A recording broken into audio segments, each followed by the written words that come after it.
पहले नासा, फिर रूस, चीन और अब भारत। क्यों चांद को अपनी मुट्ठी पर काबू करना चाहती है ये पूरी दुनिया, और क्या है वह चंद्रमा से जुड़े डार्क सीक्रेट्स जो स्पेस एजेंसी हमसे छिपा रही है। आज हम जानेंगे धरती से इस चांद के रोमांचक सफर के बारे में। दोस्तों, भारत के चंद्रयान 3 ने चांद की कक्षा में प्रवेश कर लिया है और 23 अगस्त के दिन चंद्रयान का विक्रम लैंडर चांद की सतह पर सॉफ्ट लैंडिंग करेगा, और वहीं रूस का लूना 25 भी चांद की तरफ रवाना हो गया है। साल 2024 में नासा अपने आर्टेमिस प्रोग्राम के तहत वैज्ञानिकों यानी एस्ट्रोनॉट्स को चांद पर भेजने वाला है, और जल्द ही अब चीन भी एक मून मिशन करने वाला है।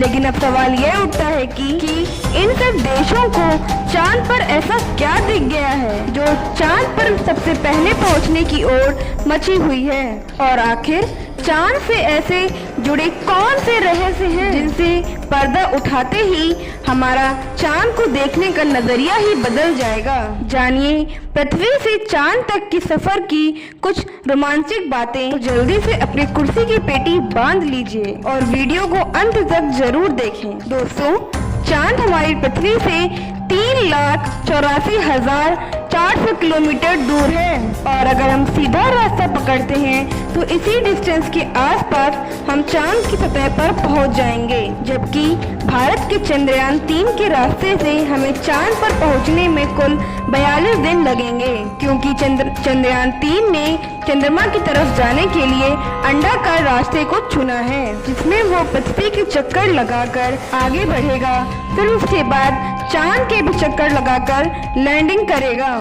हालांकि ये रास्ता काफी किफायती तो है, लेकिन इसके लिए हमें एस्ट्रोनॉट के लिए खाना और ऑक्सीजन और पानी की व्यवस्था करनी पड़ेगी, जिसे स्टोर करने के लिए एक बड़ा स्पेसक्राफ्ट चाहिए होगा। और इस रास्ते पर जाने पर 30 लाख किलोमीटर की दूरी तय करके हम काफी थक भी जाएंगे। इसलिए चलिए हम अमेरिका और रूस वाले सीधे रास्ते की तरफ ही चांद की तरफ चलते हैं, और इस रास्ते से पहुंचने में हमें चांद में सिर्फ और सिर्फ 4-5 दिन लगेंगे। जब स्पेस क्राफ्ट का लैंडर आपको चांद पर उतारेगा, बाहर आने के लिए सबसे पहले आपको अपना स्पेस सूट पहनना होगा, क्योंकि चांद पर काफी पतला वातावरण है और इसमें ऑक्सीजन मौजूद नहीं है। इसी वजह से आपको स्पेस सूट के पीछे लगे हुए ऑक्सीजन का सिलेंडर के सहारा लेना पड़ेगा। स्पेस सूट पहनने के बाद जब आप चांद की सतह पर कदम रखेंगे तो खुद को काफी हल्का महसूस करेंगे। दरअसल चंद्रमा का गुरुत्वाकर्षण पृथ्वी से कुछ 6 गुना कम है, इसलिए अगर पृथ्वी पर आपका वजन 60 किलोग्राम है तो चांद पर आपका वजन 10 किलोग्राम होगा। इसी वजह से आप चांद पर कदम रखेंगे पहली बार तो आपका बैलेंस जरूर बिगड़ेगा और आप चलने की बजाय उछलते हुए नीचे भी गिर सकते हो। इसलिए चांद की सतह पर संभल कर कदम रखना जरूरी है।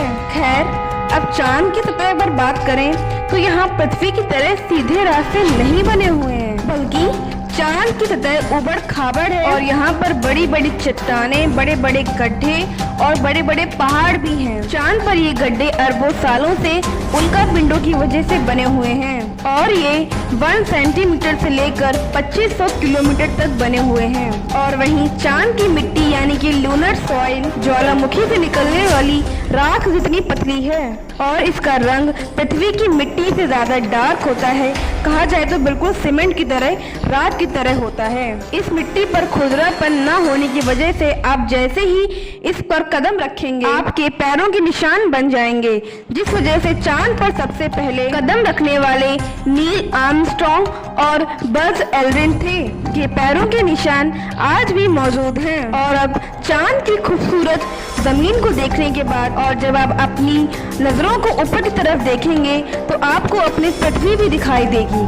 जी हाँ दोस्तों, जैसे पृथ्वी पर चांद का उदय होता है वैसे ही चांद पर पृथ्वी का भी उदय होता है। बस फर्क इतना है, पृथ्वी से देखने पर चांद काफी छोटा लगता है और चांद से देखने पर पृथ्वी काफी बड़ी लगती है। और यहाँ से पृथ्वी की खूबसूरती देखकर आप मंद मुग्ध हो जाएंगे। अब अगर आप चांद की उत्तरी ध्रुव पर लैंड करोगे तो आपको अपने आसपास भूतकाल में फैले हुए स्पेस मिशन के स्पेसक्राफ्ट और सैटेलाइट के टुकड़ों के साथ प्लास्टिक बैग में भरा हुआ कूड़ा भी दिखेगा। वह कूड़ा नासा के उन 12 एस्ट्रोनॉट्स ने फेंका है जो चांद पर जा पाए। दरअसल इन बैग्स में इनका मल मूत्र और खाने के रैपर्स वगैरह इस झोले में पाए गए हैं। वहीं अगर आप चांद की दक्षिणी ध्रुव पर उतरते हैं, यहाँ पर 4 साल पहले चंद्रयान 2 क्रैश लैंड होकर गिरा था, तो वो आपको आज भी उतनी बुरी कंडीशन में नहीं मिलेगा, क्योंकि ना तो वो बारिश और ना ही तूफानी बवंडर से होकर गुजरा है। इसलिए अगर आप उसे अपने स्पेसक्राफ्ट में फिट करके पृथ्वी पर वापस ले आए तो उसे ठीक करके चांद पर वापस भेजा जा सकता है।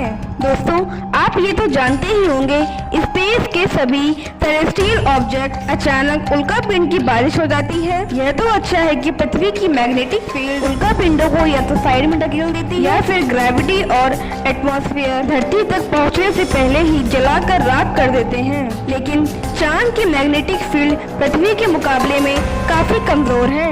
इसकी ग्रेविटी भी कमजोर है और यहाँ पर हरा वातावरण भी मौजूद नहीं है, जिसकी वजह से चांद पर उल्कापिंडों की बारिश होती रहती है। ऐसे में कोई भी उल्कापिंड गिरकर आपको पल भर में मौत के घाट उतार सकता है। इसलिए आपको उल्कापिंडों पर नजर गड़ाए हुए कमांड सेंटर के वैज्ञानिकों से लगातार संपर्क बनाए रखना होगा। अगर आप ये सोच रहे हैं कि अपने दोस्त या पार्टनर को चांद पर साथ लेकर चांद पर जाकर गप्पे लड़ाते हुए अपने मून मिशन में काम करें, तो बता दें कि ऐसा मुमकिन नहीं है, क्योंकि चांद पर वातावरण न होने से वेव ट्रैवल नहीं कर पाती हैं। यानी कि आप अपने साथी को कुछ बोलेंगे तो वो आपके ओठ हिलते हुए तो देखेगा, लेकिन आपकी आवाज सुन नहीं पाएगा। इतना ही नहीं, आपको चांद पर अपनी भी आवाज सुनाई नहीं देगी, मानो जैसे मोबाइल की तरह आपको भी किसी ने साइलेंट मोड पर डाल दिया है। हालांकि एस्ट्रोनॉट चांद पर एक प्रेशराइज स्पेस सूट पहनते हैं,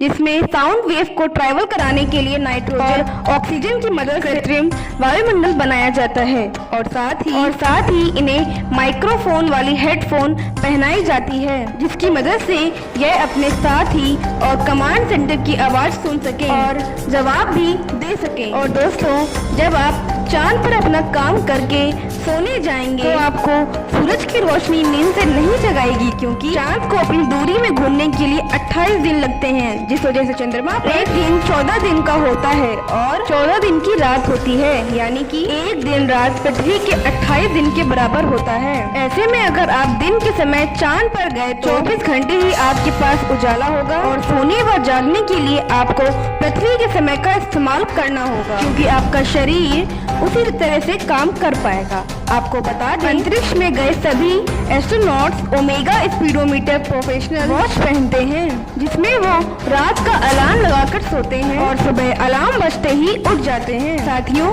एक और बड़ी दिक्कत है कि रात के समय चांद का तापमान -130 डिग्री होता है, जबकि दिन के समय यही तापमान 120 डिग्री सेल्सियस होता है। वैज्ञानिकों द्वारा की गई खोज के मुताबिक चांद के हर हिस्से का तापमान अलग अलग होता है और इसमें मौजूद सबसे खतरनाक जगह दक्षिणी ध्रुव डार्क साइड है। और आपको बता दें, चांद के इस इलाके में बहुत बड़े बड़े गड्ढे हैं और कई अरबों सालों से यहाँ पर सूरज की रोशनी नहीं पड़ी है, इसलिए यहाँ पर तापमान -230 डिग्री तक पहुँच जाता है। इतने कम तापमान में स्पेसक्राफ्ट के काफी उपकरण काफी ठंडे पड़ जाते हैं और कुछ तो इस तापमान को झेल ही नहीं पाते। इसलिए दुनिया के किसी भी देश ने चांद के दक्षिणी ध्रुव पर लैंडिंग नहीं की है और यही वजह है भारत अपने चंद्रयान 3 को दिन के समय चंद्रयान को उतारने वाला है, ताकि तापमान ज्यादा ठंडा न रहे। और इस लैंडिंग के साथ हम दुनिया के वो पहले देश बन जाएंगे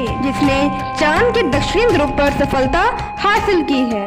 और दोस्तों, चांद अपनी दूरी पर चक्कर लगाने के लिए 28 दिन लेता है, वहीं उसे पृथ्वी का चक्कर लगाने में भी उतना ही समय लग जाता है। इसलिए हम चांद का अभी तक सिर्फ एक ही हिस्सा देख पाए हैं और आप चांद के पिछले हिस्से यानी कि अंधेरे वाले रास्ते पर पहुंच गए तो आपके साथ काफी खौफनाक चीजें हो सकती हैं।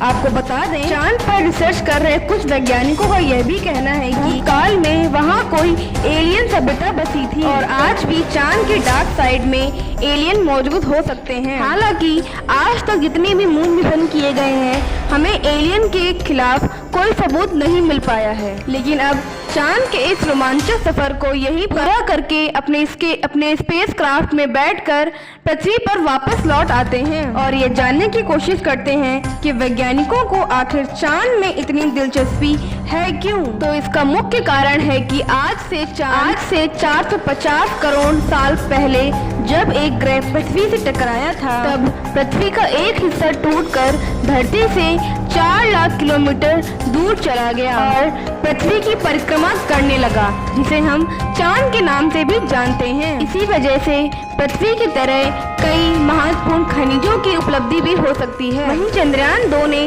वाटर और भी चीजों की खोज की है जो इंसानों के जीवन के लिए काफी जरूरी है। इसके अलावा अंतरिक्ष में चांद ही सबसे ज्यादा पृथ्वी के करीब है, इसलिए भविष्य में वहां बसना हमारे लिए काफी ज्यादा किफायती होगा। वहीं यहाँ पर हम एक लूनर स्टेशन भी बना सकते हैं। इन्हीं कारणों की वजह से सभी स्पेस एजेंसी चांद पर ज्यादा दिलचस्पी दिखाती हैं। तो दोस्तों, अगर आपको भविष्य में मौका मिलेगा तो क्या आप चांद पर बसना चाहेंगे या नहीं, कमेंट बॉक्स में जरूर बताएं। और ये वीडियो जरूर पसंद आया होगा तो जल्दी से एक लाइक और शेयर करके हमें सपोर्ट कीजिए और मेरे चैनल को भी सब्सक्राइब कर लीजिए और साथ ही बेल आइकन को भी प्रेस कर लीजिए। चलिए दोस्तों, मिलते हैं कल एक नई वीडियो के साथ। तब तक के लिए जय हिंद, जय भारत।